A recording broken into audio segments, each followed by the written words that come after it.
गिरामी वक़ार नौजवान को ये चाहिए कि हुजूर सल्लल्लाहु ताला अलैहि वसल्लम के अखलाक पर अगर वो चलना चाहे तो मेरे नबी से पूछे, आका सबसे ज्यादा बरकत कौन से निकाह में है?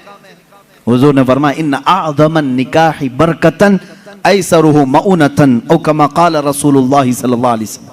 मेरे आका सल्लल्लाहु ताला अलैहि वसल्लम की हदीस है, फरमाते हैं सबसे ज्यादा उस निकाह में बरकत होगी जिस निकाह में खर्चा कम किया गया हो।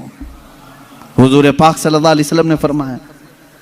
अब इसका मतलब कंजूसी नहीं, बखालत नहीं, जिसकी जितनी हैसियत है उस एतबार से करे, अपनी हैसियत से ज्यादा टांग भी ना फैलाए, और अल्लाह ताला ने नेमतें दी है तो बखालत भी ना करे, गुरबा और मसाकीन को खूब खिलाए। इसलिए कि अल्लाह के नबी सल्लल्लाहु ताला अलैहि वसल्लम के तकरीबन 11 निकाह, उसमें सब अलग अलग किस्म के हुए हैं। जब हजरत खदीजा से निकाह हुआ था, हुजूर की उम्र 25 साल की थी और आप तिजारत कर रहे थे और तिजारत का माल था। आप सल्लल्लाहु ताला अलैहि वसल्लम ने जो निकाह फरमाया उसमें लोगों की दावत भी हुई। एक निकाह हुआ हजरत सौदा रज़ियल्लाहु ताला अन्हा से, वो उस निकाह में सिर्फ खजूरें बांटी गई और कुछ भी नहीं। फिर हुजूर सल्लल्लाहु ताला अलैहि वसल्लम ने हजरत ज़ैनब से निकाह किया, हजरत मैमुना से निकाह किया, उसमें तो बकरा ज़बह करके वलीमा किया हुजूर पाक ने, और उतनी बड़ी दावत किसी और में नहीं। क्यों? ये मैं हालात बता रहा हूं। जब तुम्हारे पास माल था या माल आया है उस एतबार से तुम्हें करने की इजाजत है, और जब ना हो तो कर्जा लेकर के दिखावा करने की इजाजत शरीयत ने नहीं दी है। शादियों के लिए इस तरह से लोग मकरूज हो जाते हैं।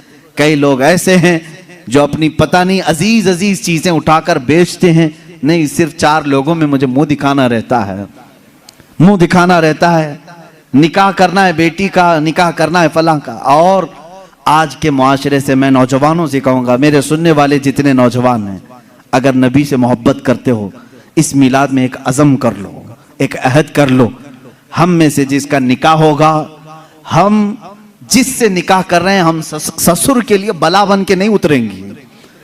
हाँ, आज बहुत सारे दामाद बला बन चुके हैं, बला हैं, वो वबा हैं, इसलिए कि बेटी एक बार दिया है और ये बीमारी जिंदगी भर की लगा लिया है।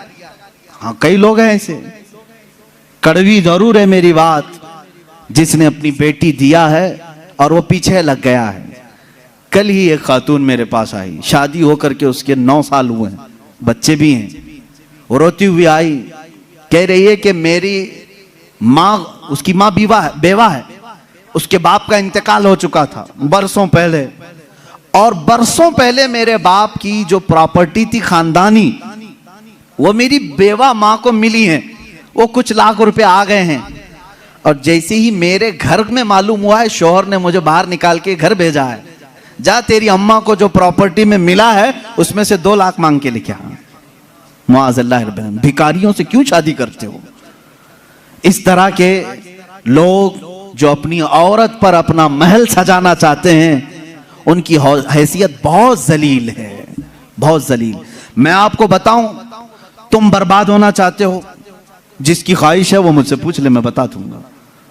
तौबा अस्तगफिरुल्लाह, कोई नहीं चाहेगा, हर कोई बरकत का रास्ता हमसे पूछता है, लेकिन ये रास्ता भी मैं बता देता हूं। जो अपना बिजनेस और अपनी बरकत सब बर्बाद करना चाहता है, उसके लिए बाज़ बुजुर्गों ने फरमाया, वह अपनी बीवी से जबरदस्ती उसका माल लेकर के बिजनेस में लगाया हो, वहीं से शुरुआत हो जाएगी नहुसत की।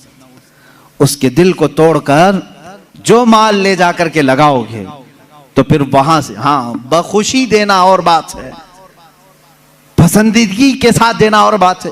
बहुत सारे लोग शादियों के बाद अपनी बीवियों पर दबाव डाल करके उनका सारा जेवर उठाकर ले जाकर रख देते हैं और उस पर तिजारत करने की कोशिश करते हैं। कहां की बरकत? किसी का दिल रो रहा है और तुम अपनी दुकान सजाने जा रहे हो। तुम्हें तो शादी इसलिए करने का हुक्म हुआ था, एक कमजोर मखलूक तेरे निकाह में आ रही है, तू कमा और उसे खिला। यहां उल्टा हो गया, उसी से तू कमाना चाह रहा है, ये उल्टा नहीं हो गया?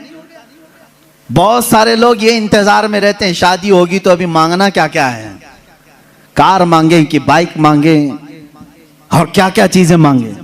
उन भिखारियों से मैं कहता हूं खटोरा लो और गली गली घूमो, हर जगह जाओ, 1 साल में बहुत कुछ मिल जाएगा। और अगर तुम्हें शर्म आती है तो मेरे अजीजों, एक खातून से और उसके बाप से इस तरह के मुतालबे हरगिज ना करो।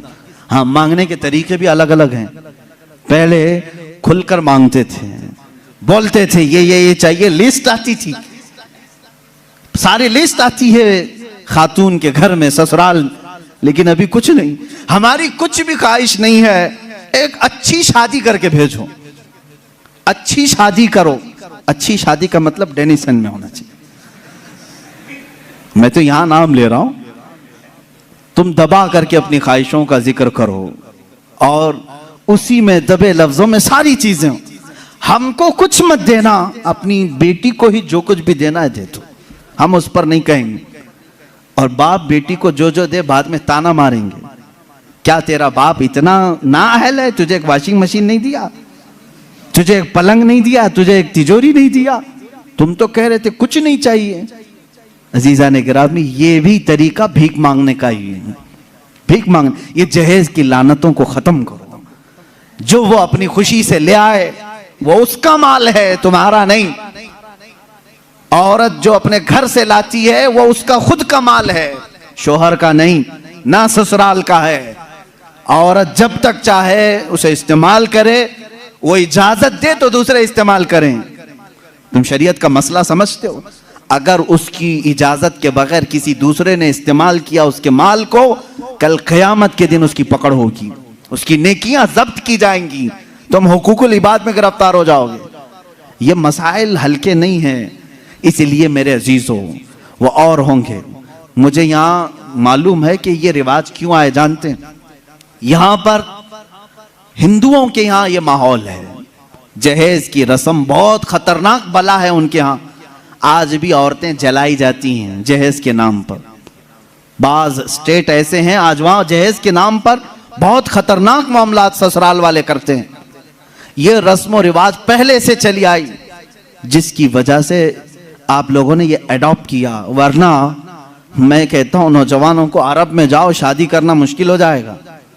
हाँ, वहां पर तुम क्या मांगोगे? तुम्हें बाप एक फूटी कोड़ी भी नहीं देगा लड़की की, लड़की का बाप कुछ नहीं देगा, बल्कि प्लस लड़की तुमसे मांगती है 1 लाख रुपए मेहर में रख, तब मैं शादी के लिए तैयार होती। वहां औरतें मांगती हैं।